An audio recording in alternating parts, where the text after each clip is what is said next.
नाजरीन अस्सलाम वालेकुम। मोहम्मद तौफीक खेल और खिलाड़ी के साथ हाजिर खिदमत है। काइंडली हमारे इस यूट्यूब चैनल को सब्सक्राइब कीजिए, बेल आइकॉन बटन भी दबाइए। 2023 का साल अपनी तमाम तर हशर सामानियों के साथ आखिरी मराहिल में है।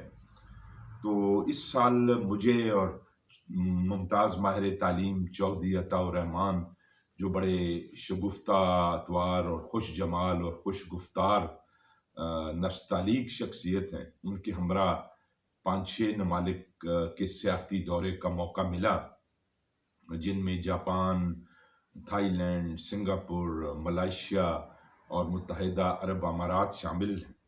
तो मैंने सोचा कि आज इख्तिसार के साथ इनमें से एक मुल्क का आपके साथ अपनी यादाश्तें और मालूमात भी शेयर करें। ये एक दिलचस्प छोटा सा वीलॉग होगा और इसमें हम आज बात करना चाहेंगे उभरते हुए सूरज की सरजमीन जापान के हवाले से। नाज़रीन, जापान के मुतालिक ये कहा जाता है कि ये दुनिया का जदीद तरीन, अमीर तरीन और साइंस और टेक्नोलॉजी और मईशत के हवाले से एक लीडिंग मुल्क है। इसमें कोई शक नहीं। मुझे 2 मरतबा जापान जाने का मौका मिला। 2020 में पाकिस्तान की कौमी वॉलीबॉल टीम के मैनेजर की हैसियत से, और फिर इस साल चौधरी अताउर रहमान साहब की रफाकत में हमने 6 जो उसके बड़े शहर हैं, टोक्यो, नगोया, ओसाका, कूबे और सबसे बढ़कर हिरोशिमा की भी हमने सैर की। और वापसी पर हमने एक सफ़रनामा तहरीर किया है जिसका नाम है हिरोशिमा के मुसाफिर। ये अभी छप कर आया है, जल्द ही हम इसकी इंशाअल्लाह रुनुमाई भी करेंगे। नाज़रीन, जापानियों के मुतालिक मैं ये कहना चाहूँगा कि मैं इस कौम से बहुत मुतासर हूँ। ये दुनिया की, मैं कहता हूँ, पाकीज़ा तरीन कौम है। वक्त सेकंडों के हिसाब से ये उसका हिसाब किताब रखते हैं और वर्जिश के हिसाब से और खुराक के हवाले से मैं समझता हूँ बहुत डिसिप्लिन कौम है।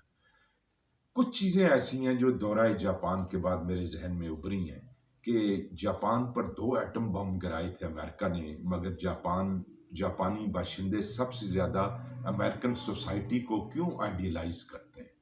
क्यों इतनी ज़्यादा एक एटम बम ज़दा जापान में इतनी अमेरिकन परस्ती क्यों है? दूसरी अहम बात कि दुनिया का अमीर तरीन मुल्क होने के बावजूद दुनिया में सबसे ज़्यादा खुदकशी का जो रेशो है वो जापान में क्यों है?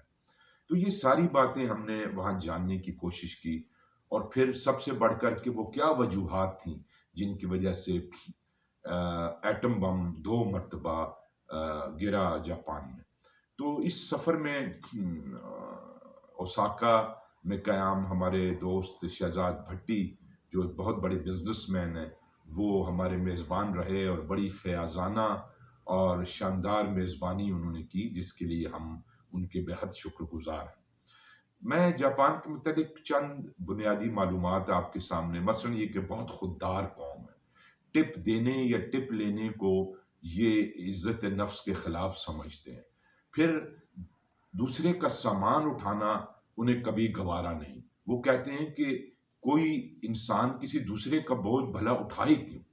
तो ये वो मादी तरक्की से ज़्यादा जो इखलाकी उनकी ताकत है उसने मुझे मुतासर किया है। इसीलिए आज हम जापान को अपना मौजू बना रहे हैं और मैं इख्तिसार के साथ चंद बड़ी अहम मालूमात आपके सामने जापान के हवाले से रखना चाहूँगा। नाज़रीन, सबसे पहले तो ये कि ये दुनिया का सबसे खूबसूरत, सबसे महंगा और तरक्की याफ्ता मुल्क है और सबसे बढ़कर इखलाकी इक़दार से मालामाल है। आजिज़ी, इनकिसारी और खुश मिजाजी में जापानी कौम का मुकाबला सिर्फ जापानी कौम ही कर सकती है। जापान को दुनिया से मुतारफ करवाया अतालवी ताजर और सफरनगार मार्को पोलो ने 13वीं सदी में। इसका कदीम नाम निपॉन है और ये 6600 जज़ायर पर मुश्तमिल मुल्क है, मगर इसके 3 बड़े जजीरे ऐसे हैं जिन पर इसकी 98% आबादी मुकीम है। अगर इसकी हम बात करें, इसके 47 सूबे हैं जिन्हें प्रीफेक्चर कहा जाता है। जापान 80% पहाड़ों पर اور 67% جنگلات پر مشتمل ہے۔ اور بڑی دلچسپی کی خبر یہ ہے آپ کے لیے کہ یہاں اوسطاً ہر سال 1500 زلزلے آتے ہیں۔ یہ ایسی پلیٹس پر واقع ہے جہاں زلزلے بہت تواتر کے ساتھ آتے ہیں، اور دنیا بھر کے مجموعی آتش فشاں پہاڑوں کا 10% جو ہے وہ بھی جاپان میں واقع ہے۔ جاپانیوں کی اوسط عمر 85 ایئرز ہے، جو دنیا میں سب سے زیادہ ہے۔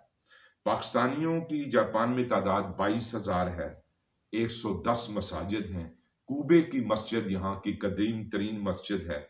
جاپان کی سب سے بڑی ایکسپورٹ ناظرین اس کی کاریں ہیں۔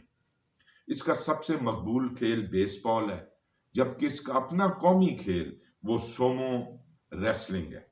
قومی ڈش چاول ہیں۔ سب سے بدقسمت نمبر 4 سمجھا جاتا ہے، جبکہ بلی کو خوش قسمتی کی علامت سمجھا جاتا ہے۔ سب سے امیر کمپنی یہاں کی ٹویوٹا ہے۔ سب سے مقبول 5 چیزیں جو ہیں جاپان کی، ان میں cherry blossom, Fuji mountain, Shinkansen train, sumo wrestling اور وینڈنگ مشینیں ہیں۔ ناظرین، جاپان کے ہمسایہ ملکوں میں روس، چین اور کوریا شامل ہے، اور 3776 میٹر بلند برف پوش پہاڑی جو ہے ماؤنٹ فیوجی یہاں کا مقدس ترین پہاڑ ہے، اور ان کا یہ عقیدہ ہے کہ یہ دیوتاؤں کی آماج گاہ ہے۔ اس نے ماؤنٹ فیوجی نے 1707 میں آخری مرتبہ آتش فشاں اگلا تھا، جبکہ جاپان میں آج 7 امریکی بیسز ہیں جن پر 55,000 امریکی جو ہیں وہ موجود ہیں۔ اور نیوز ویک میگزین میں میں نے پڑھا تھا جنرل ڈیگال جو فرانس کے صدر ہیں، وہ ایئرپورٹ پر آئے استقبال کرنے، تو انہوں نے کہا جاپان کے وزیر اعظم کا استقبال کرنے کے لیے، تو انہوں نے کہا تھا کہ I am here to receive the salesman of transistor radios, یعنی میں ٹرانزسٹر ریڈیوز کے جو سیلز مین ہے اس کا تعارف کرنے آیا ہوں۔ تھوڑی سی بات میں جاپان کے دارالحکومت ٹوکیو کے متعلق کرنا چاہوں گا۔ ٹوکیو دنیا کا اس وقت سب سے بڑا شہر ہے اور سب سے مہنگا شہر ہے۔ یہ 2200 کلومیٹر پر محیط ہے، لگ بھگ 14 ملین آبادی والا شہر ہے اور 400 سال پرانا ہے، اور $1.52 ٹریلین کی GDP کے ساتھ یہ دنیا کا امیر ترین شہر بھی ہے، اور یہ شہر 23 اسپیشل وارڈز پر مشتمل ہے۔ ٹوکیو کے لفظی معنی مشرقی دارالحکومت یا مشرق میں واقع کیوٹو کے ہیں، اور ٹوکیو کا نام 20ویں صدی میں ایڈو تھا، جسے 1890 میں بدل کر ٹوکیو کر دیا گیا۔ اس میں جو شیبویا روڈ کراسنگ ہے اس کو دنیا کی مصروف ترین روڈ کراسنگ سمجھا جاتا ہے۔ اس کے ساتھ ساتھ ناظرین، گنزا سٹریٹ جو ہے وہ عالمگیر شہرت یافتہ ہے۔ یہاں دنیا کی بہترین سجاوٹ، عمارتیں اور انٹرنیشنل برانڈز پائے جاتے ہیں، اور جو اس کے گنزا کی حیثیت یوں ہی آپ سمجھیں کہ جیسے دنیا میں آپ آکسفورڈ سٹریٹ لندن میں لے لیں، یا شانز ایلیزے پیرس میں لے لیں، یا نیو یارک کا مینہٹن کا علاقہ لے لیں، تو اس حوالے سے یہ بہت ہی مقبول وہاں کا شہر ہے۔ اور جو غیر معمولی شہرت جاپان کو ملی وہ ایٹم بم کے باعث ملی، اور یہاں پر 2 ایٹم بم گرے، ہیروشیما، ناگاساکی میں۔ ہم اس پروگرام کے دوسرے حصے میں آپ کو بتانے کی کوشش کریں گے کہ ان ایٹم بمز کا پس منظر کیا تھا اور وہ کیا حالات تھے جن سے جاپان کو ایٹم بم سے پہلے اور بعد میں گزرنا پڑا۔